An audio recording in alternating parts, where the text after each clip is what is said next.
so what we have here is the LF Brothers diesel heater. I plan on using this for doing some cold weather camping.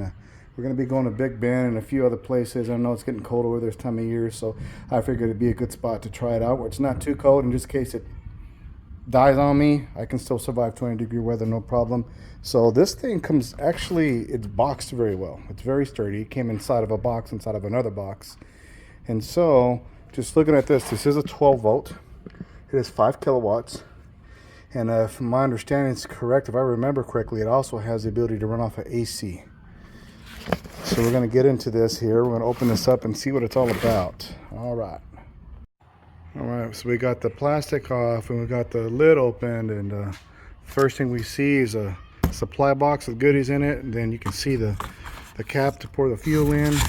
Lift this off of here, and we have this beautiful heater, and I got the white one. I thought I was going to get the dark one, but that's even better. I like the white color.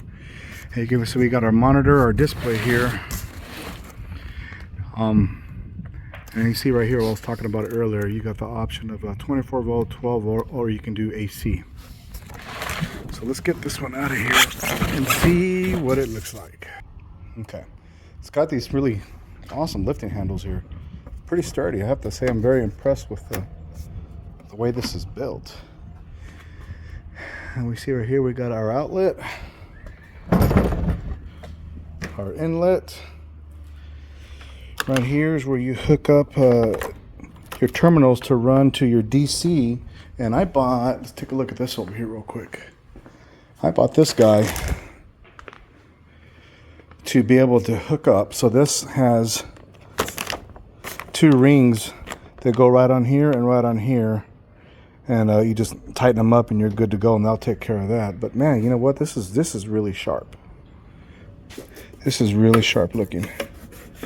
I was concerned that I wasn't going to get a used one because they were off the market for a bit. And then all of a sudden, one popped back up. And I was like, man, is that a return? Either way, I grabbed it. So it looks like this is our exhaust right here. And I do believe that this comes out for little fingers. My fingers don't fit in there. I got big sausage fingers. So we'll dig that out in a little bit. So, here we have a conversion from Celsius to Fahrenheit. I thought that was very thoughtful of them to put that on there. And of course, the reason why they do that is because this only reads out in Celsius. That's why they put that on there. Very thoughtful, very awesome. So anyways, I'm going to get this thing set up and we're going to see how it does. All right. So I forgot to point out a few things. Inside that box right there, I forgot to open that up earlier, so we opened that up and this is what came out of it. So starting from left to right, we have the power, which goes from DC to AC, or so you can use AC. It's got a really nice manual. It's pretty thick, not cheap at all, man. They've definitely spent some money making these things. It's got a quick installation guide, kind of gives you a brief overview of how it should be done. It's got the exhaust pipe right here, which came kind of bent.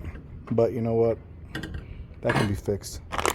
And we got some brackets here and the cutest little muffler. At first when it came out, I thought it was some kind of drinking canteen, a flask of some sort.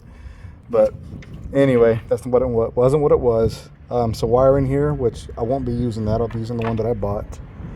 And then it has one of these here to direct air as it comes through. So that will go inside here somehow, and you'll run that up to your tent from this spot right there, and you'll direct it that way. Let's zoom out of here. I'm just a little close. There we go. That's a little bit better. So anyways, I did buy some extra hoses.